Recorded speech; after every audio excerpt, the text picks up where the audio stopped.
Resmi dilantik Letjen Tandio Budi Revita kini menjabat sebagai Wakil Panglima TNI dengan pangkat Jenderal Bintang 4. Sebelumnya perwira tinggi lulusan Akademi Militer tahun 1991 dari Kecabangan Infanteri Kostrad ini telah menduduki sejumlah jabatan penting.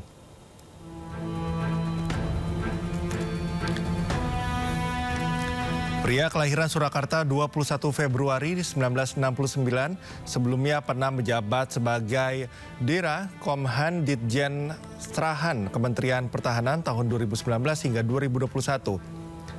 Pada tahun 2021 hingga 2023, Tandio menjabat sebagai Kepala Badan Pendidikan dan Pelatihan Kementerian Pertahanan.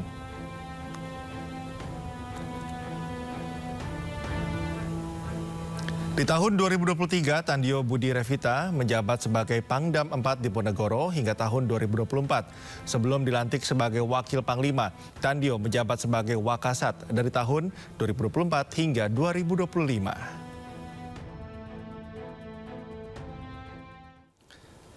Presiden Prabowo Subianto juga meresmikan 6 komando daerah militer baru dalam upacara gelar pasukan operasional dan kehormatan militer di Pusdiklat Pasus, Batu Jajar, Bandung Barat.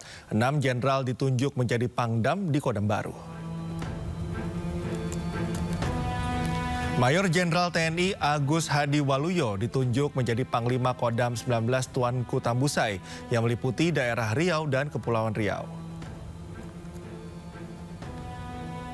Kemudian Mayor Jenderal TNI Arif Gajah Mada ini ditunjuk sebagai Pangdam 20 Tuanku Imam Bonjol yang meliputi wilayah Padang dan juga Jambi.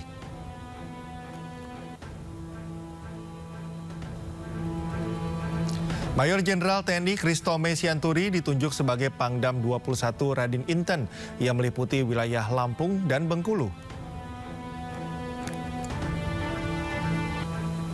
Selanjutnya, Mayor Jenderal TNI Zainul Arifin ditunjuk menjadi Panglima Kodam 22 Tambun Bungai yang meliputi wilayah Kalimantan Tengah dan juga Kalimantan Selatan.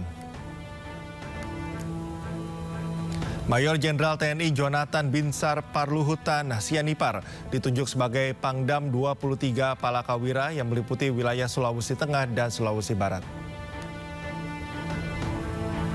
Dan pemirsa, Mayor Jenderal TNI Luki Avianto ditunjuk sebagai Panglima Kodam 24 Mandala yang berpusat di Merauke dan Papua Selatan.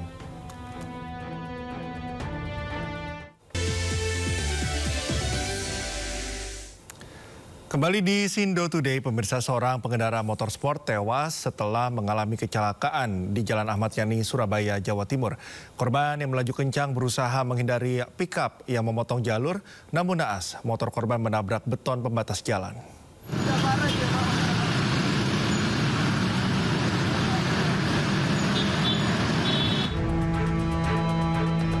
Kecelakaan maut terjadi di kawasan frontage Jalan Ahmad Yani, Surabaya yang mengakibatkan seorang pengendara motor tewas. Korban atas nama Muhammad Rizky Ardana, warga Sidoarjo, tewas di lokasi kejadian setelah motor sport yang ia kendarai menabrak beton pembatas jalan. Korban yang akan berangkat kerja melaju kencang dari arah selatan ke utara. Di lokasi kejadian tiba-tiba ada mobil pickup yang memotong jalur. Korban berusaha menghindari tabrakan, namun malah menabrak beton pembatas jalan dan tiang rambu lalu lintas. Meski tidak ada luka luar, namun tubuh korban menghantam beton dan tiang rambu hingga tewas seketika. Bahkan akibat kerasnya benturan, tiang rambu patah dan motor korban rusak parah. Ada kecelakaan lalu lintas di frontage Ahmad Yani. Karena kita masih olah TKP, untuk korban sementara dibawa ke Rumah Sakit Bayangkara, Surabaya. Pengemudi mobil pickup saat ini menjalani pemeriksaan oleh unit Laka Lantas Polrestabes Surabaya. Akibat kecelakaan ini, arus lalu lintas di Jalan Ahmad Yani sempat mengalami kemacetan panjang. Dari Surabaya, Jawa Timur, Rahmat Ilyasan, iNews melaporkan. Pemirsa, kecelakaan maut kembali terjadi di ruas Jalan Tol Cipularang. Diduga sopir mengantuk, truk box bermuatan bahan baku roti menabrak bagian belakang truk tronton yang berjalan di depannya. 1 orang tewas di lokasi kejadian dan 1 orang luka-luka.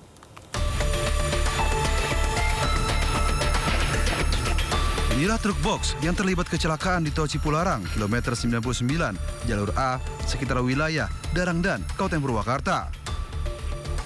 Truk bermuatan bahan baku roti ini ringsek di bagian depan dan kaca juga hancur akibat menabrak bagian belakang tronton. Akibat kecelakaan ini, penumpang truk box terjepit kabin truk dan tewas di lokasi kejadian. Selanjutnya, korban Asep Suryaman, 43 tahun, warga Cimahi Selatan, Kota Cimahi, dievakuasi ke Rumah Sakit Abdul Rozak, Purwakarta. Kecelakaan maut ini berawal saat kedua kendaraan berjalan dari arah Jakarta menuju Bandung.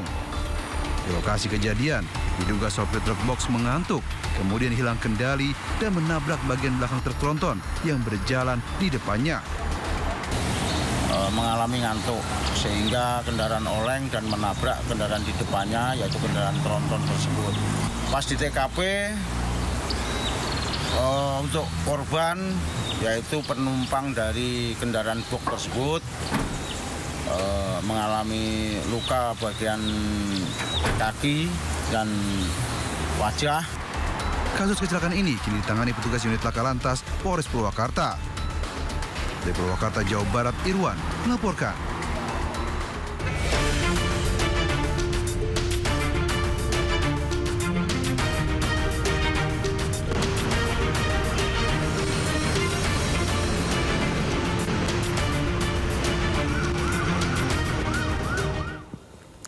Pemirsa, saatnya kita simak pantauan arus lalu lintas. Kami telah terhubung dengan Brigadir Treslinda dari NTMC Polri yang kini berada di kawasan Pasar Rebo, Jakarta Timur.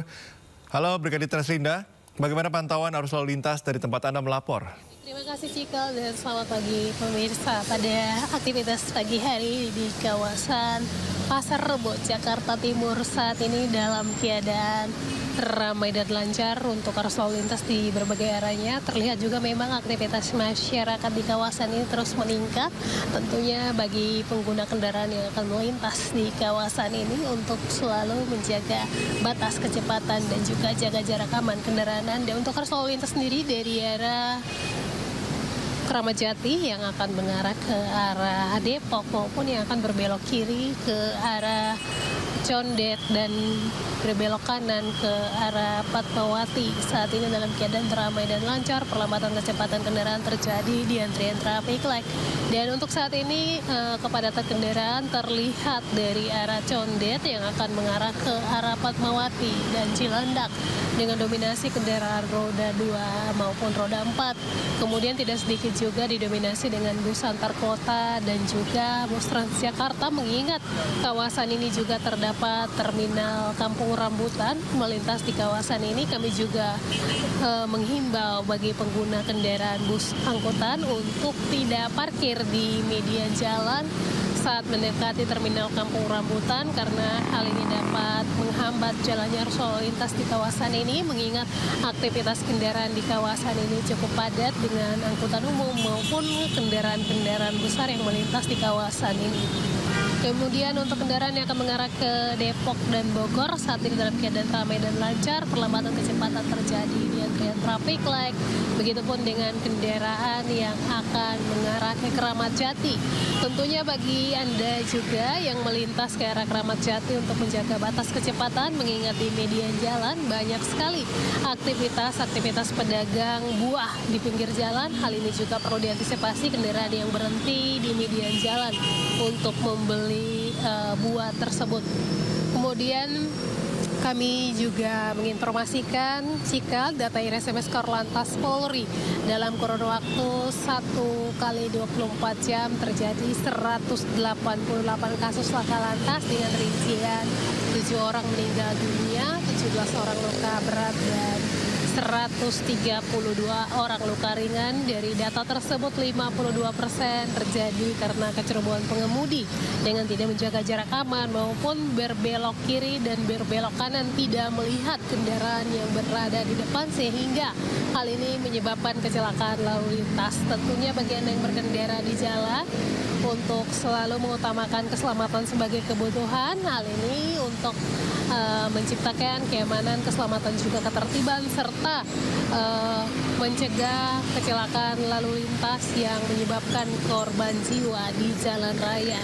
Pastikan kendaraan Anda dalam keadaan layak jalan, Anda sendiri dalam keadaan sehat untuk memulai aktivitas, sehingga perjalanan Anda berjalan dengan aman selama sampai tujuan bertemu keluarga di rumah. Bagi Anda yang akan mengupdate informasi-informasi seputar arus lalu lintas terkini, kami siap melayani di 1500669 ataupun melalui SMS center kami di 9119 Cikal. Kembali ke Anda di studio, silakan. Baik, terima kasih Brigadir Tersinda atas laporannya dari kawasan Pasar Rebo, Jakarta Timur. Selamat bertugas kembali dan salam presisi.